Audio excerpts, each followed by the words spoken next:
when you don't know the focus, then it's hard to be confident in the journey.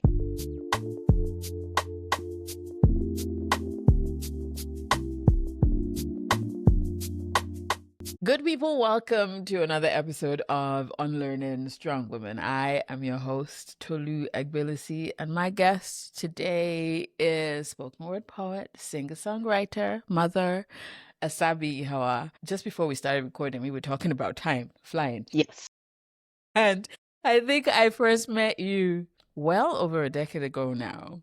absolutely. Yeah. Definitely had to have been. I couldn't tell you what year, but absolutely over a decade No, ago. I'm glad, in any case, that we reconnected last year when you came to Yeah, anchor the Poets Pause event with some good music, and that we're here yeah, now to yeah. just have a conversation. So, welcome to the show. Thank you. Thank you for inviting me. Thank you for having me. What is a strong woman for you? You know, that the definition of a strong woman has changed over the years, and I think it will possibly keep changing. I think currently, a strong woman to me is one that is brave enough to be all facets of herself.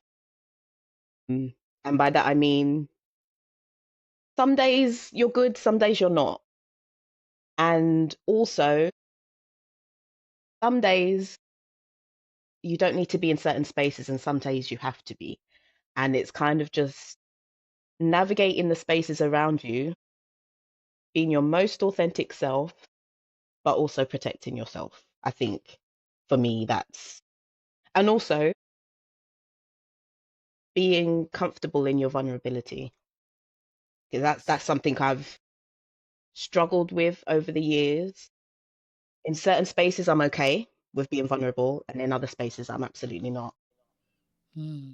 And so, when you talk about how your understanding or relationship with strength has changed so far, I'm guessing will be one of those things. But how Yeah. else would you say it's changed? What was it which you then said, actually, no?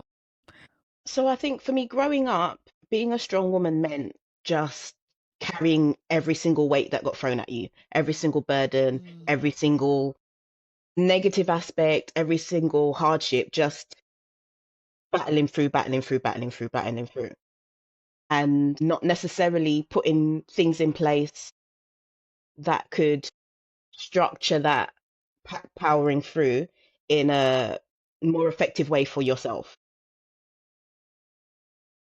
And since then, I've kind of understood and had to learn that being strong is also being strong enough to tell yourself it's time to stop and it's time to rest, and not feeling guilty. I say not feeling guilty. I still feel guilty when I rest, but it's the fact that I'm even allowing myself to rest a lot more than I used to. Without excuse or apology. Yeah, yeah. And also, being a mum, you kind of have to learn how to show your children that there are times where you need time apart from them or away from them in a way that lets them know that doesn't take away your love or protection from them, but actually, I kind of need this for me. And it doesn't stop me being your mum. It just means I need this little bit of space here. Yeah. Yeah. So that you're, in many ways, our attitudes, I would say anyway, that our attitudes around not being able to rest or be Yeah, idle were modeled yeah, for us growing up, so that it makes sense that you're saying, I also need to model for my child that it's yeah. okay to stop. Who would you say is one woman who epitomizes your current vision of strength, and why? So for me, I don't like to put that level of, what's the word I'm looking for? Responsibility on one person, whether I know them personally or not. For me, it's borrowing from different people's models. So I wouldn't say there's one woman that epitomizes that for me, because I'm also very aware that you're never sure of what's happening behind closed doors. So I'm very careful as to not saying this one person is the image of what I'm trying to attain, but rather I would say, without trying to sound too vain, I am the epitome of what I'm seeking because I'm trying to build those stepping stones for myself and look in that mirror and see a difference from yesterday, 2 weeks ago, 5 years ago. So the image of the woman is my image, and it's this picture that I'm painting slowly as I go, if that makes sense. Yeah, and I can understand what you mean when you say I don't want to put responsibility on another person. But I think where I'm coming from is slightly different in the sense that I'm not like, that's the example I want to follow. But I see. More a case of that is somebody I admire for Okay. what I see them, show, which I want to, kind of like you said, there are parts Hmm. of people that I'm like, ooh, that I admire that because. And sometimes people have had some kind of impact on your life in a way that you're able to say, or sometimes Yeah. you're younger and you're like, that woman was just badass. I'm sure there were other parts of her, but what I Yeah. saw from that incident right there, and then you have that incident in your mind, which doesn't remove from the rest of the reality. Yeah. Yeah. Then I can't say there's one woman. I'll say there are a few. There are teachers that I had in primary school. There's my mum. There are my aunties. There are my aunt Toots, who, like, when I go and speak to her about certain things, I know that she's going to give me it straight. She's going to tell me her wins and her failures, and she's also going to give me the space to feel vulnerable and be able to tell her my wins and my failures and hold me in that space. I think Toots definitely, because I feel like the female energy that we exchange with each other, we always try to hold space. And because she's had experiences that I may be going through currently or have gone through, and she's come out on the other side, then I always know that even if I can't see the wisdom in what she's sharing in that space, in that moment in time, later on, I'm kind of like, oh, okay, I get it now. Yeah. What was the dream you had for your life?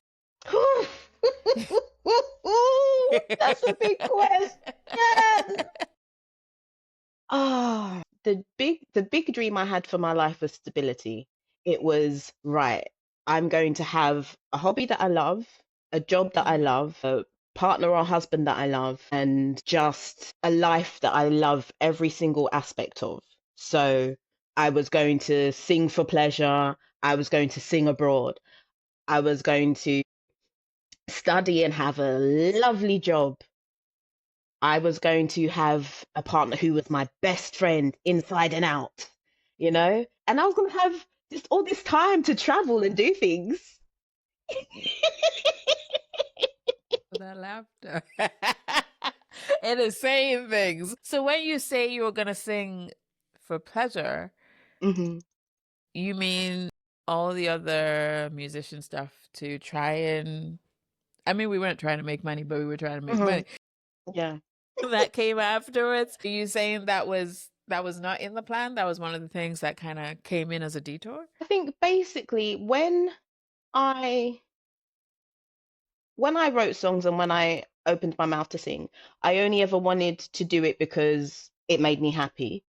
And I didn't want to do it because I have to do it. And I'm not saying that I have to do it, but I think because I went out to do it, I was surrounded by a lot of people who automatically assumed that's the goal for me. Like, I want to be signed, I want to be on stage singing in front of millions or thousands or whatever the case may be. And for me, I just want to sing. I enjoy singing, I love singing.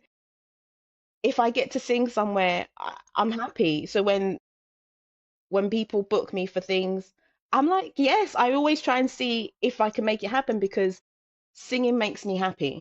Yeah. We were talking just before about school and education as well, in Yeah, in terms of, and even in the answer you just gave, where you say I was gonna do my course and then I was yeah, gonna get this good job. yeah, I know you did start and then you had to stop and then you yeah. had to go back later. Talk me through that process. So when I first went to university, it was when I was a young mum. I'd just had my daughter, maybe she might have been 2 at the time, and I didn't actually have a lot of family support. But I was like, no, I'm a mum now. I need my daughter to know that her mother has sense and accolades and da da da da da. So I was like, well, I've always loved psychology. That had always been the plan anyway. So I went to uni to do psychology and sociology.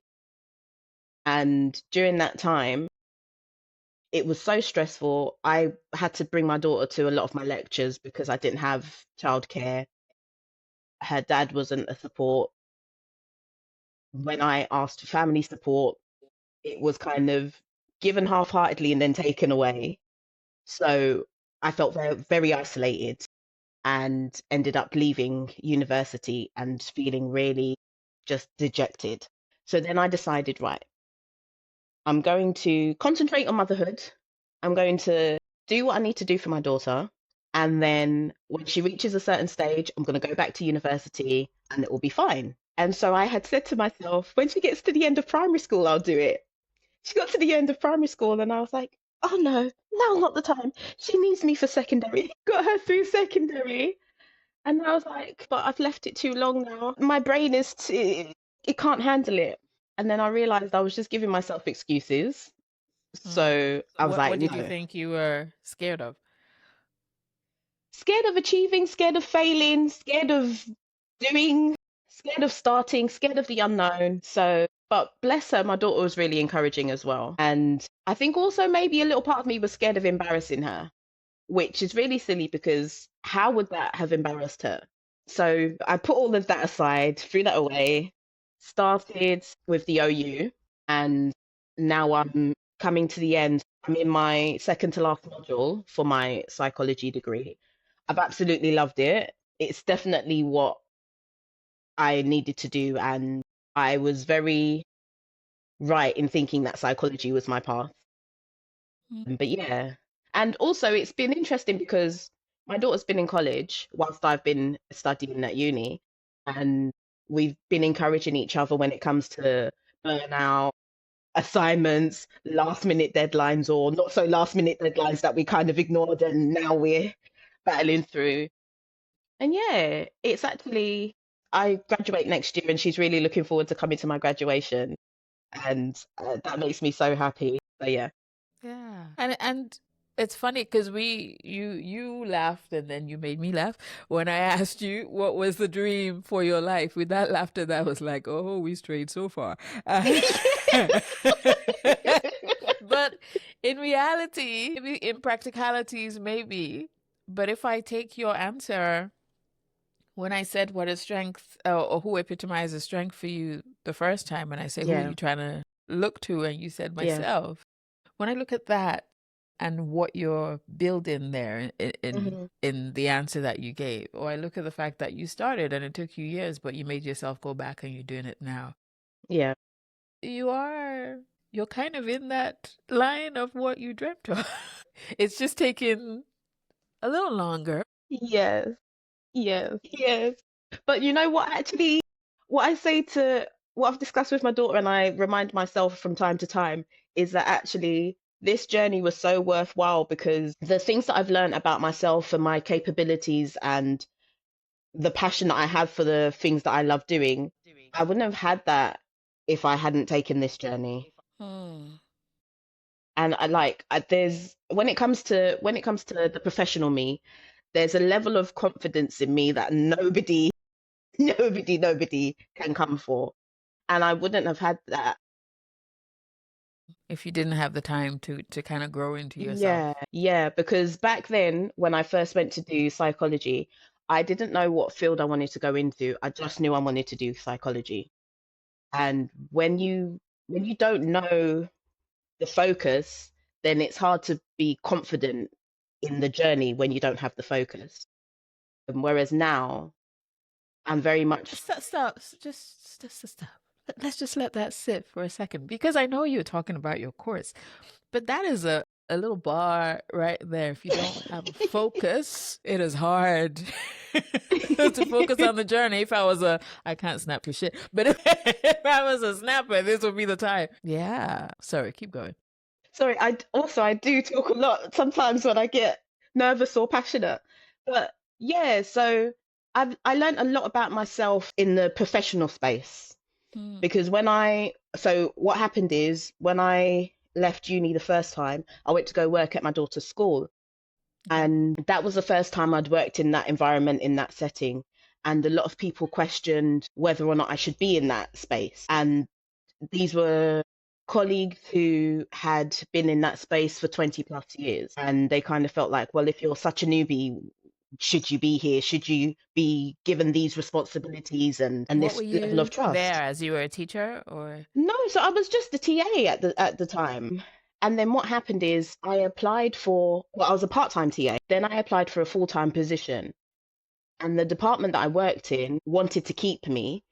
So there was a position coming up, and as long as I passed it in an interview, they were determined to give me that role.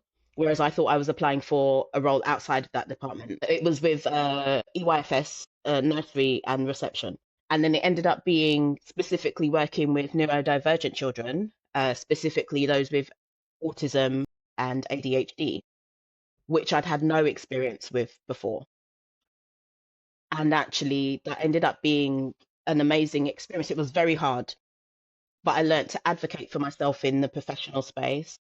I learned to be confident in the things that felt innate to me without any professional training specific to that field, but knowing that, okay, well, this feels right, so I'm going to do this, and it working, and me being confident enough to get to the point where I was asked to train the same staff who were questioning Thought whether you or not I couldn't should do be in that it. space. Yes. And Wow, and well. also and there was this one situation that really taught me a lot in that there was one child I was working with, and an EP, educational psychologist that had previously been working with this child, came to kind of feed back to us the work that they had done before the child had come to our setting.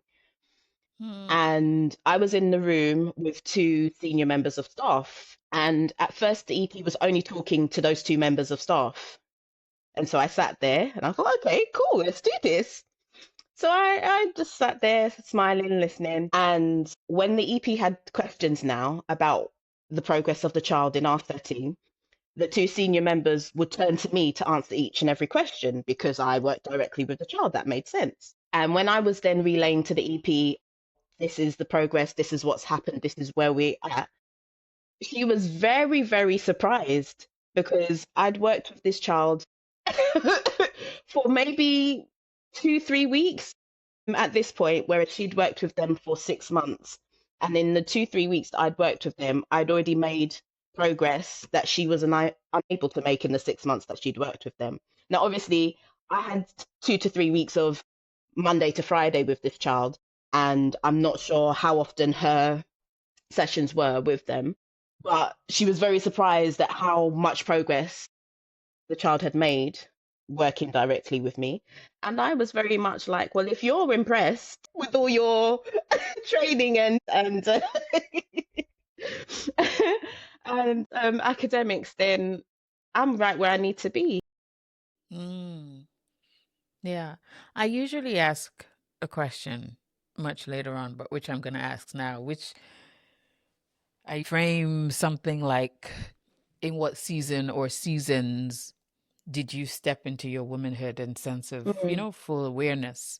yeah, And I'm bringing it up now because when you give this example with the woman and the child and your intuitions all clicking, everything clicking yeah, into place, like I felt it, I did it, and now the naysayers are having to come in, yes, you know, yes, acknowledge, and what that does for your own self-confidence, that no, I was right the first time, I always had the thing, and how yeah, that makes you step into like a stronger yeah, version of yeah, yeah, yourself, which also allows you to see whenever in your life the wheels start turning in that way. So you have begun to answer the question, but I'm going to ask it so that you can maybe widen the sphere of it, because in the workplace is one thing, but maybe there are other parts in life which that affected or which other things affected. So the question is, in what season or seasons did you step into your womanhood or into your power as a woman, and what was happening in those seasons as you look back in Mm. hindsight to make things click into place? So I guess for me, I see there are several versions of me.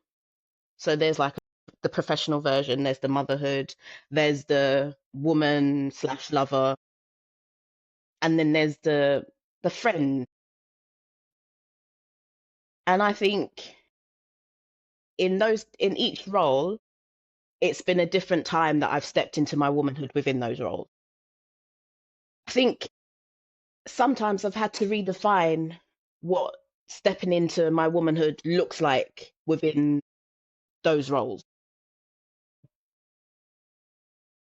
I've had to keep reinventing how I step into womanhood as a mother, because either the age of my child means I need to now adjust, or my level of experience means I need to adjust, or my level of reflection means I need to adjust. And what I mean by that is I look at the relationship I have and had with my mum at different stages in my life, and I look at, okay, how did that impact me positively, negatively?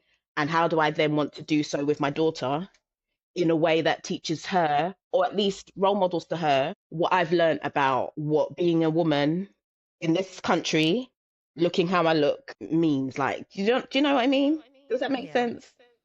Yeah. So, and also having to unlearn other people's definitions of what a woman is professionally, within motherhood, within. Okay, so let's not skip past that. What exactly are some of these borrowed and donated ideas of womanhood and girlhood, which, Okay, as you have grown older, you've been like, no, that's not mine to carry? yeah. Well, I guess one of them is women want to be mothers. Women have to be mothers. Being a mother is how you define your womanhood and how you come full circle with what a woman is. Mm-hmm. And that even just having like a season in your life where this is the time you pop, pop, pop, pop, pop, pop out children, you know? because I because I come from a family where um we were raised to believe our value is in the amount of children you have. You're rich if you have all these children, because then when you're old, all of these children will look after you. And yes and no, that's fine. But actually, my thing is, let me have the amount of children that I can manage with the resources and the experience and the life that I currently have. Let me not live my life in the future. Let me live my life with today. So I don't know if I veered off a bit, but basically, No, no, it's what's still. really important to me is showing my daughter that what her version of woman is correct, because it's her version. This is my version of what woman is, and it's correct for me. And even if I don't agree with her version of woman, even if I can't see the virtue or the value or the grace in her version of woman, that's okay. That's not for me to find. That's for her to know and for her to walk in it. Because for me, I've had to battle with the women in my family and them trying to dictate what kind of woman I should be, what kind of mother I should be, what kind of sister I should be, what kind of daughter I should be.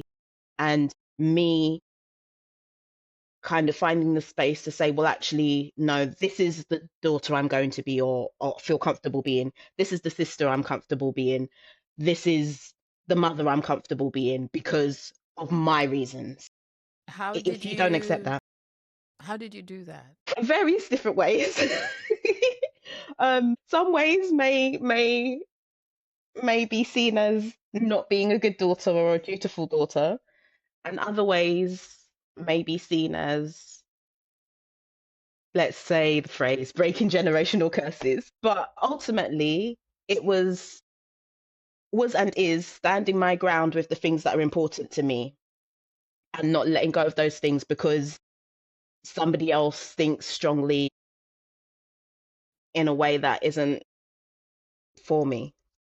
So yeah, so at times I've had arguments, debates, discussions, or removed myself and stopped people having access to me until I'm ready to move forward and give them a little bit of access again, or accepting them for who they are and knowing that it means the access they have to me is limited or within certain boundaries. And I guess the overall of that is stepping into myself means I'm going to define who I am Yeah, for myself and passing that down to your daughter as opposed to letting everybody else dictate what it yeah, looks like. Mm. absolutely. I mean, yesterday I had a conversation with my daughter, Mhm. and she was just telling me some goals she has for herself moving forward within the next like 2 years. And she wanted to know how I felt about that because she knew it wasn't necessarily the vision I had for her. And Okay. she wanted to know, she just wanted to hear my thoughts, advice, and opinions. And so she was right. Not all of her ideas or wants were the things that I would choose for her initially. But what I said to her is, if this is something you feel is true for you, then by all means, let's make it happen. Let me see where I can support you with it. And actually, my advice would be consider this down the line, consider that down the line. I said, but ultimately, if that's what you want to do, it doesn't matter what I want for you. It's your life. And she said that she just wanted my opinion because she respects it, but also she wanted to let me know that this is where she's at the moment. And so Yeah. it made me happy because I've managed to do something that was very important to me, which was always creating a safe space for her so that no matter what it is, she can come to me with it. And I feel like I didn't always have that space in the years that I really needed it. And so for me, it was very important to make sure that she definitely does have that space, especially because for her, I'm her only active parent. So that when you talk about breaking generational curses, it's also that whole thing of I'm unlearning the model that has been passed down. Yeah, yeah, exactly. It's hard, you know.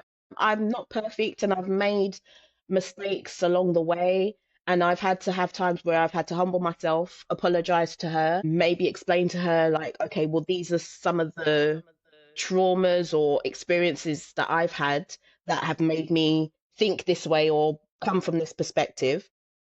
But the intention was never to be negative or hurtful or dismissive, you know?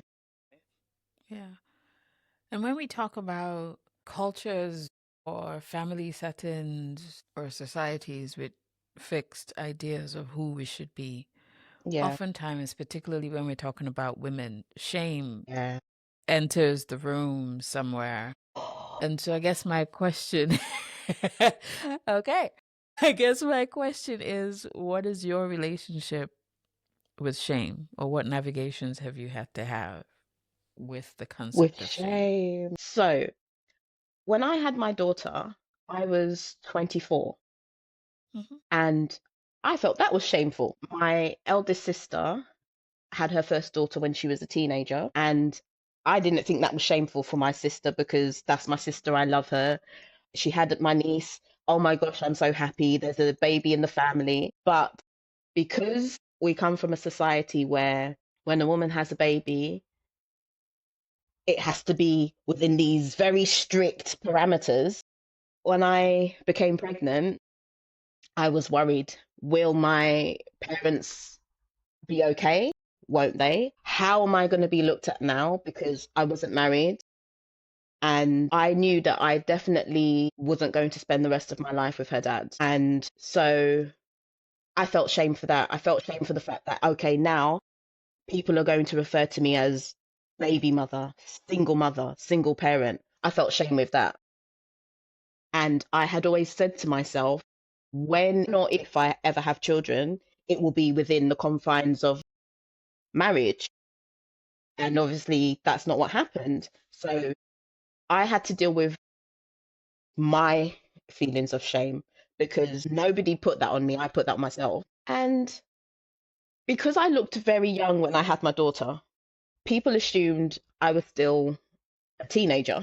So I had to deal with people trying to put shame on me in that way because they thought, oh, you're a child, you don't know what you're doing yet. And it's like, no, I'm a young woman now, and I have my own ideas and wants. And I remember when my daughter was born, it was a very difficult pregnancy. It was a very difficult birth. And about 3 weeks later, she became really ill. And I had family members shame me and tell me that I had made my daughter ill. And I remember when we had to go to the hospital, I heard all the shame dialogue in my head.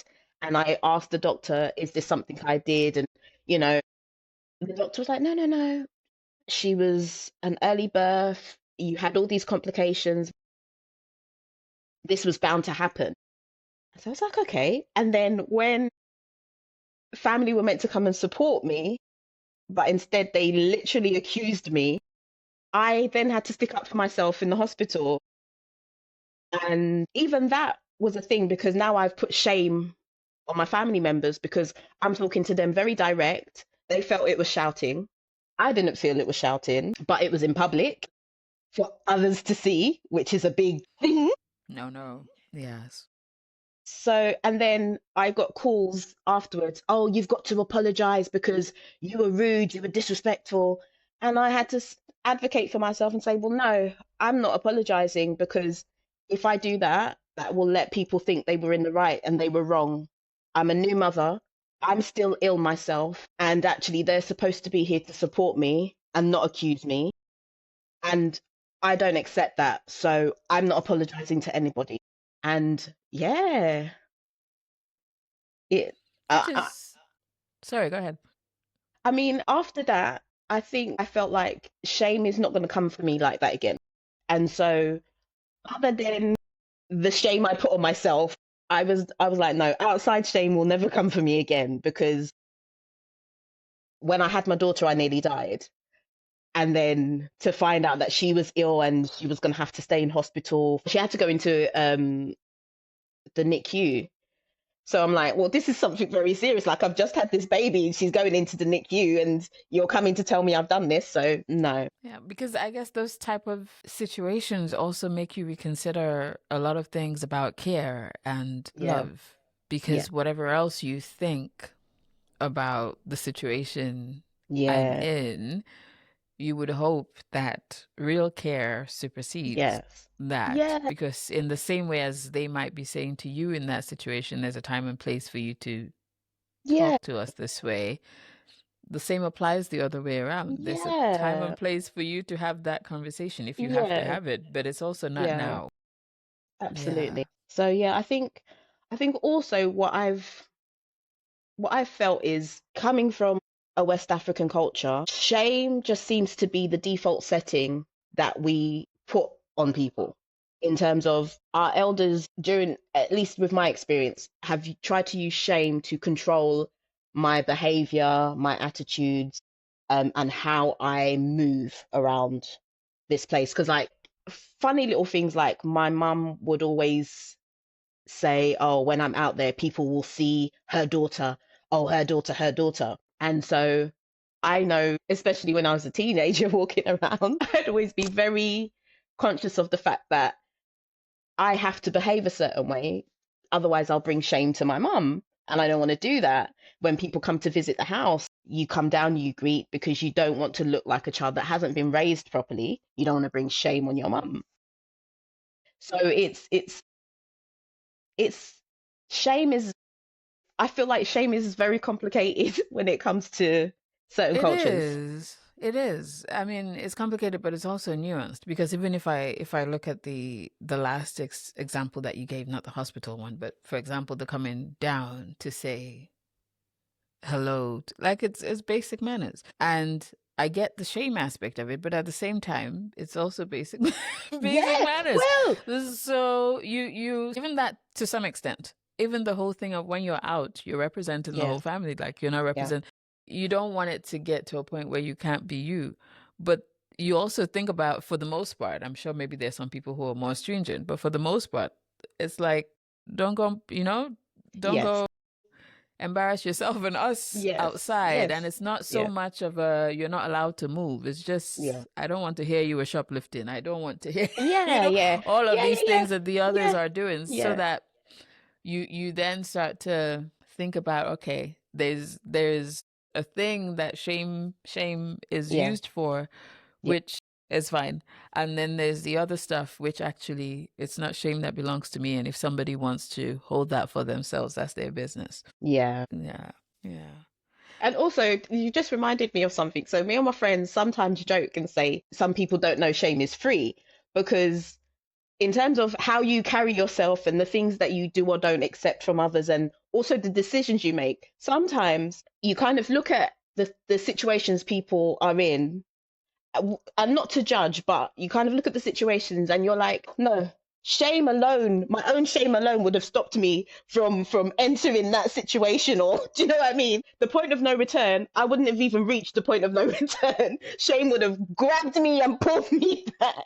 So Yep. yeah, the way my shame is set up, the Because there are times, because of how misused shame is yes, yes, as a yes, tool to beat yeah, people down, yeah, yeah, I absolutely, fully understand why we have some of the conversations that we have on shame, and we need to keep having them. And it's also part of why I ask the question sometimes, because when we talk about shame, when we talk about unlearning, a lot of that is saying, take your thing back, because yeah, this is a thing I'm going through, but it's not a thing that I'm going to be ashamed about. yeah, But then at the same time, there are places where you have to say, hey, shame is free. If I look at a lot of our yes, politicians, I'm yes. constantly finding myself saying, borrow some shame, borrow it for the sake of all of us right now. Please, And if we yes, look please and around the thank you. world, not Yeah. just in all the countries, in so Yes, many yes, countries, the yes. politicians need to borrow shame. Absolutely. Oh, So yeah, it is one of those things where it has to always be a nuanced negotiation absolutely. about what you choose. Yeah. Long time ago, Hmm. a friend of mine, her mom said to her, you need good lipstick. Every woman needs armor. You need good lipstick, right? Ooh, That was okay. the context in which she said it. And sometimes I think about that and I smile, and I get it from the sense of sometimes you need something for yourself before you step out into the world Yeah. as armor. Yeah. It could be as simple as lipstick. Sometimes it's a Yeah. smile. Sometimes it's a color. Yeah. Sometimes it's a particular earring or an attitude or a practice or nothing at all. And so I ask, what armor do you wear to go out in the world? Do you know what? I would really say it's my head wraps. I would absolutely say my head wraps. I've been wearing them since I was about 16, and it's it's funny because when I started wearing African print head wraps Hmm. or just material, African print material, it was like I remember this black guy said, "Oh, why are you wearing that?" And I said, "What do you mean?" He said, "Well, why are you wearing that?" I said, "Because I like it. You know, when people look at me, I want them to see a proud African." And he's like, "Oh, but the aunties wear that sort of thing for church." I said, "That's fine. The aunties can wear that sort of thing for church. And I will wear this sort of thing to go out and feel good. I think I look great." So, you know, and I remember feeling really annoyed with him because I thought, you are not, you shouldn't be questioning me. And the fact that you don't get what I'm doing annoys me. It upsets me. But also, I just think that, so I'm having so many thoughts. When I was a teenager, I made a very intentional decision. And because I kind of would see all these adverts about aid for Africa and the third world, and people not knowing that there are other parts in Africa and the third world, so-called third world, where we have the same things that you have.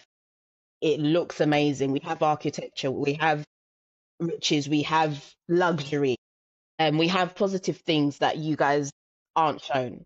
So I decided that what I wanted to do is always be that positive image. So it was very important to me to buy loads of different materials, wrap my head with joy, wear outfits with joy that showed my heritage and showed that I was proud of who I am. I also, I don't know if I want to say this, but I will.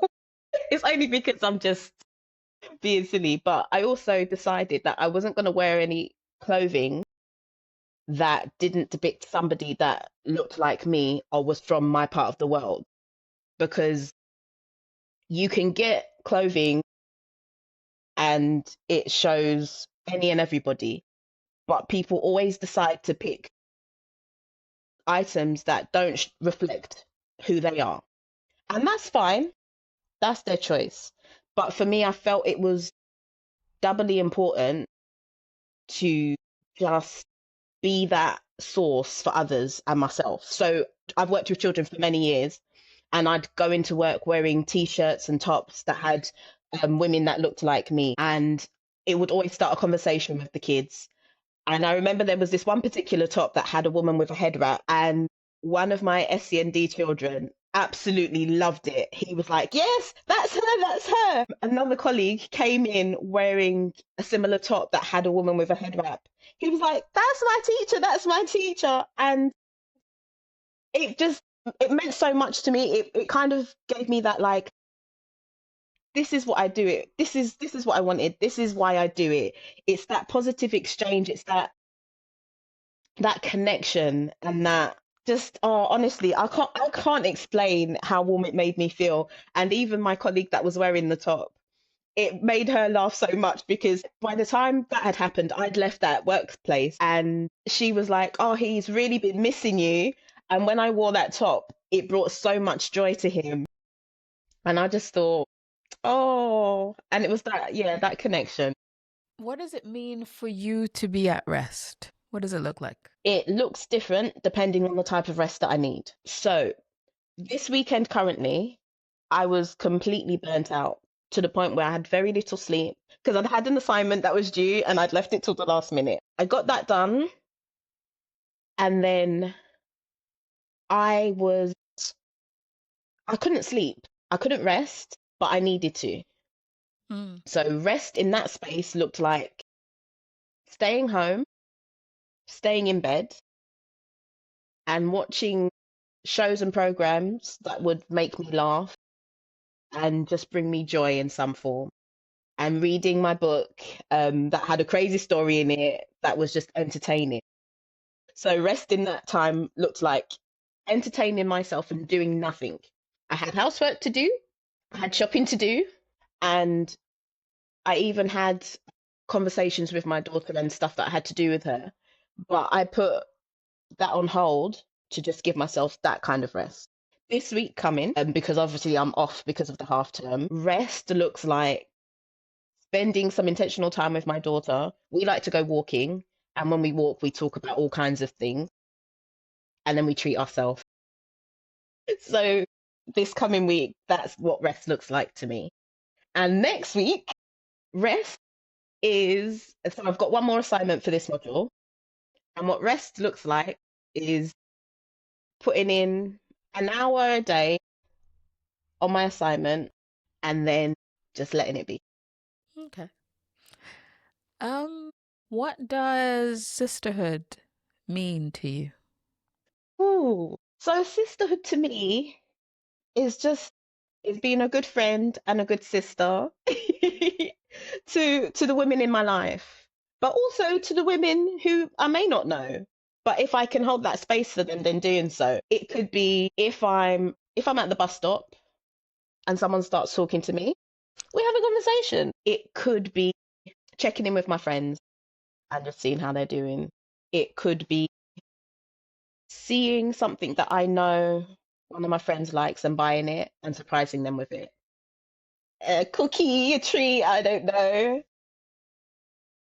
And then it could also be even like online, like it's social media, sharing positive stories that I see online, putting a positive comment on someone's post. Yeah, Cool.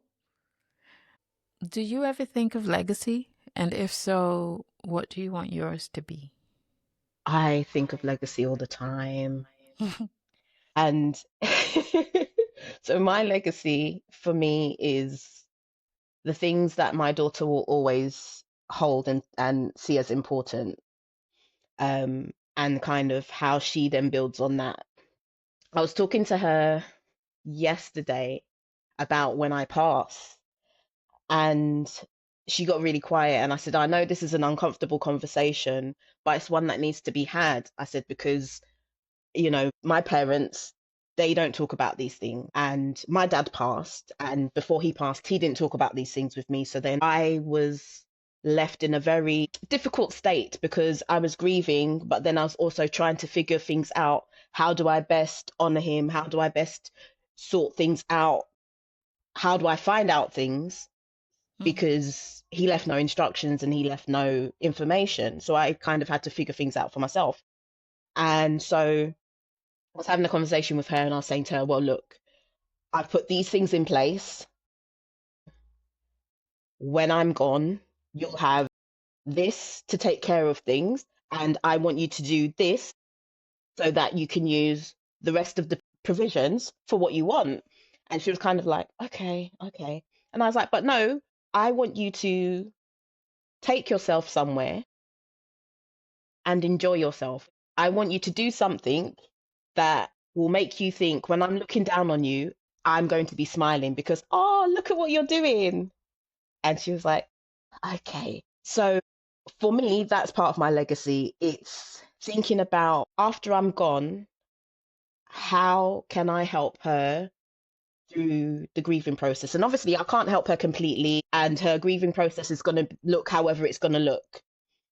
But I want her to be able to find moments in that grief to smile and still feel my love. And then another part of my legacy is just the fact that I think she's so amazing.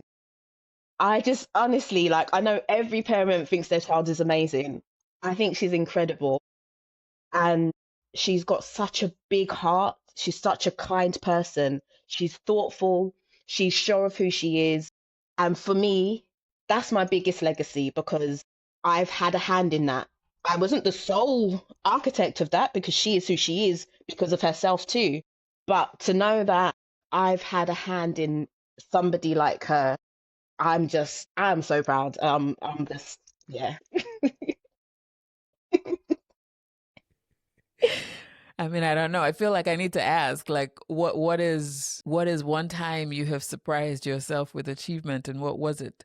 Although it's very much sounding like it's your daughter from the from the last response, but I'm asking anyway. Yes. I mean, definitely my biggest achievement is my daughter because I remember how hard things felt in the beginning and how alone I felt and how I was just like, well, I can't give up. Like, no matter what, I have to keep going for her sake. Mm-hmm. And with every obstacle that came, and there were so many obstacles, I was just like, well, I just need to get her to a point where I know she'll be okay.